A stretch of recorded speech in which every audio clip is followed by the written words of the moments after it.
अग्निवीर जैसी योजना को हम खत्म कराने का काम करेंगे। अभी आपने मंत्रिमंडल देखा, शपथ ग्रहण देखा, और ये जनता की ही ताकत है कि आज प्रधानमंत्री जी संविधान को माथे से लगा रहे हैं। ऐसे में रायबरेली में बोयमो गेस्ट हाउस में हूँ, हमारे साथ बात करने के लिए कांग्रेसी पदाधिकारी जो राहुल और प्रियंका जी से मुलाकात करने के लिए आए, हम इनसे बात करते क्या बातचीतें हुई। दादा क्या बातचीतें हुई राहुल गांधी और प्रियंका जी आज? राहुल गांधी जी ने कार्यकर्ताओं को धन्यवाद देने के साथ ही आगे के कार्यक्रमों का एक संदेश दिया है कि हमें बैठना नहीं है, सरकार के रचनात्मक कार्यों का सहयोग करना, लेकिन अगर अलोकतांत्रिक ढंग से सरकार काम करेगी तो हम लोग सड़कों पे रहेंगे, घर में नहीं बैठेंगे।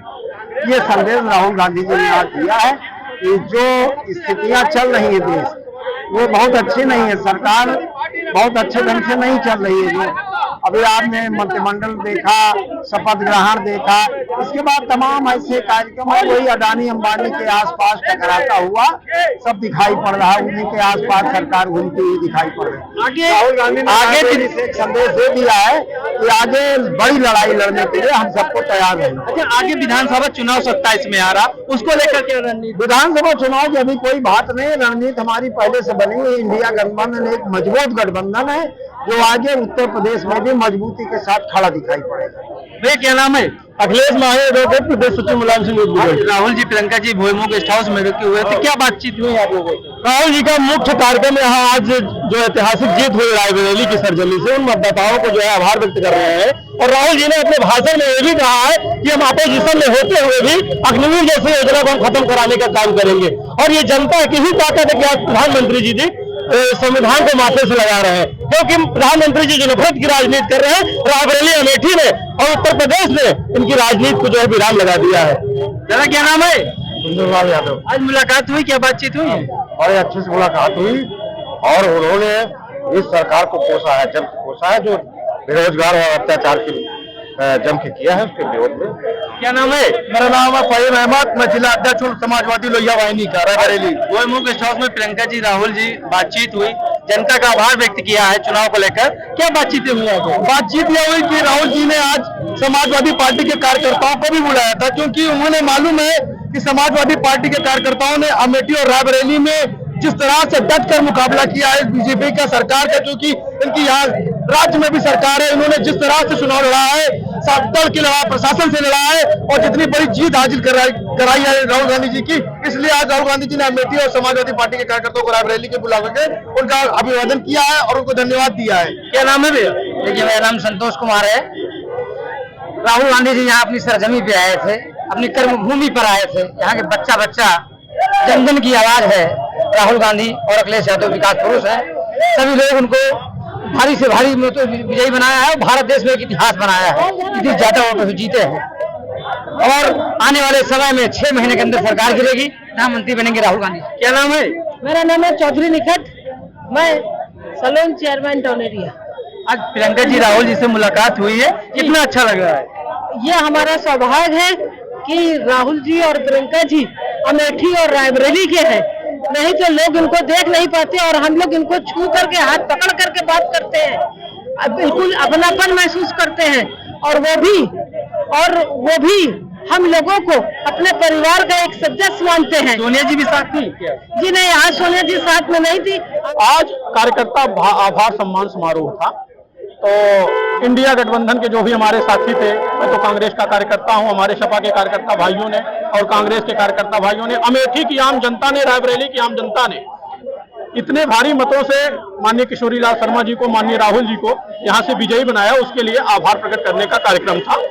और इस कार्यक्रम के तहत राहुल जी ने ये बताया और हम लोगों को भी ये लगा कि जो एक संविधान बदलने की बात थी माननीय मोदी जी की कि दूसरी दिशा में देश को लेके जाना चाहते थे, उस पर लगाम लग गया। आज जो संविधान बदलने वाले थे वो संविधान को अपने सिर माथे पे रख के चूम रहे हैं। इसलिए एक कार्यक्रम जो भी था वो एक नया संदेश देने का था कि हम आप लोगों की बदौलत माननीय मोदी जी को रोकने का कार्य किए कि संविधान नहीं बदल सकते हैं। और युवाओं की बेरोजगारी का जो मुद्दा है हम उसको उठाते रहेंगे, अग्निवीर का जो मुद्दा है हम उसको उठाते रहेंगे और उसको विपक्ष में रह के खत्म करने का प्रयास करेंगे। आगे 27 का चुनाव विधानसभा होगा, क्या लग रहा है कि इन दोनों लोगों की जोड़ी आगे 27 तक का कायम रहेगी? हाँ, आगे 27 तक और 27 के आगे भी एक जोड़ी कायम रहेगी और इंडिया गठबंधन के कार्यकर्ता आपस में मिलकर देश को नई ऊंचाई पे ले जाने का कार्य करेंगे। लेकिन ये नहीं लग रहा है कि जो सरकार वर्तमान में बनी हुई है प्रधानमंत्री जी की, ये ज्यादा दिन चलने वाली है। ऐसा लगता है कि रात को सोते समय माननीय मोदी जी सोचते होंगे कि सुबह प्रधानमंत्री रहेंगे कि नहीं रहेंगे, क्योंकि उनके गठबंधन के जो साथी हैं टीडीपी के और जेडीयू के नीतीश और नायडू जी, एक कब पलटी मार जाए इनका क्या भरोसा, इनका दल बदल का एक इतिहास रहा है। राहुल जी कहकर गए और बताकर गए हैं, ओवर कॉन्फिडेंस में बिल्कुल नहीं रहना। अब हमारी शुरुआत हुई है, आपकी मेहनत ने वो काम करके दिखा दिया इस भारत के अंदर जो लोग संविधान को मिटाने का और बदलने का काम करने की बात कहते थे, वही लोग देश के संविधान को माथे से लगा रहे हैं। ये आपकी ताकत है, ये राहुल जी कहकर गए हैं। ये ताकत रायबरेली की ताकत है, ये ताकत पूरे देश की ताकत है, ये ताकत अमेठी की ताकत है। राहुल जी कहकर गए हैं कि अब हमें मुसलसल लगातार इस रण के मैदान में रहना है और एक एक कार्यकर्ता को पूरी ईमानदारी और मेहनत के साथ काम करना। आगे 27 का चुनाव आ रहा विधानसभा, क्या लग रहा है ये दोनों लोगों की जोड़ी सलामत रहेगी? बिल्कुल सलामत रहेगी, क्यों नहीं सलामत रहने की। इस जोड़ी ने उत्तर प्रदेश के अंदर बाबा के बुलडोजर को रोक दिया। वो बाबा का बुलडोजर जो रुकता ही नहीं था, हाथ ने साइकिल को पकड़कर इतनी मजबूती से चली, इतनी मजबूती से चलाई कि साइकिल ने बाबा के बुलडोजर में ऐसी टक्कर मारी, बाबा का बुलडोजर गंगा में पड़ा हुआ है। तो और आप क्या लोग, 27 का रास्ता यहां से ही निकलेगा। सरकार चाहे जिसकी बनो, 27 के अंदर कांग्रेस के बिना किसी की सरकार उत्तर प्रदेश में नहीं बनेगी। ये आगाज यहाँ की जनता ने कर दिखा दिया है। जननायक राहुल गांधी और प्रियंका गांधी और खड़गे जी और सोनिया गांधी और तमाम लीडरान की सरपरस्ती में उत्तर प्रदेश कांग्रेस में एक नई ऊर्जा आई है। भैया क्या नाम है? डॉक्टर देवमूर्ति। आज राहुल जी प्रियंका जी भोयमू आए हुए थे, क्या बातचीत हुई आप लोगों की?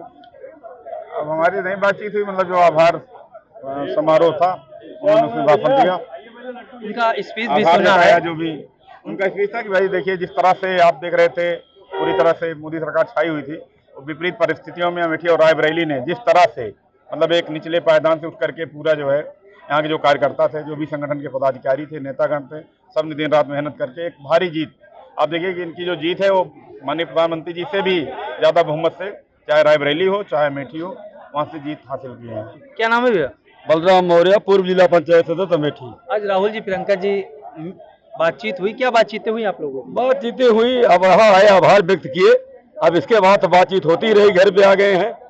बहुत खुशी है कि अमेठी और रायबरेली की जनता ने एक तानाशाह सरकार को उखाड़ फेंकने का काम किया है।